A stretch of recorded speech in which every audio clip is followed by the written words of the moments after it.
চাঁপাইনবাবগঞ্জের পদ্মা নদীতে ধরা পড়ল ৩ মণ ওজনের শুশুক। পাকারঘাট এলাকায় পদ্মা নদীতে ফারুক নামের এক জেলের জালে ধরা পড়েছে ৩ মণ ওজনের শুশুক। শুক্রবার ১ আগস্ট ২০২৫ সকালে চাঁপাইনবাবগঞ্জের শিবগঞ্জ উপজেলার পদ্মা নদীতে শুশুকটি ধরা পড়ে। এ সময় শুশুকটি পাকারঘাট এলাকায় আনলে এক নজর দেখতে ভিড় জমায় স্থানীয় ও উৎসুক জনগণ। তবে পানি থেকে ডাঙায় তোলার কিছু সময় পরেই মারা যায় শুশুকটি। জেলে ফারুক জানান, রাতে কয়েকজন জেলে মিলে পদ্মা নদীতে জাল ফেলেন। সকালে জাল তোলার সময় বুঝতে পারেন জালে বড় কোনো মাছ আটকা পড়েছে।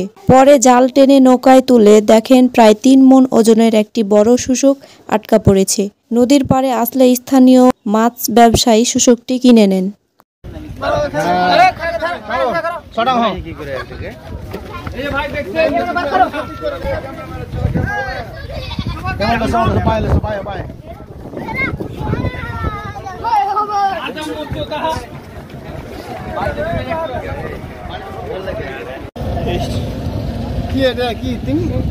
শুশু এটাতে মাছ খাই শুশু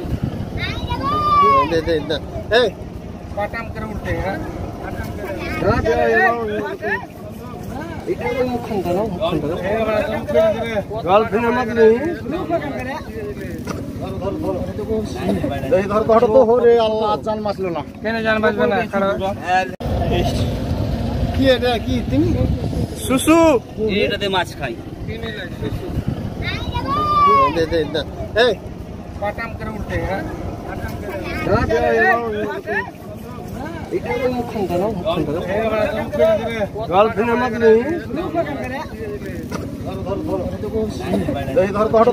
আল্লাহ জান মাছলো না কেন জান বাঁচবে না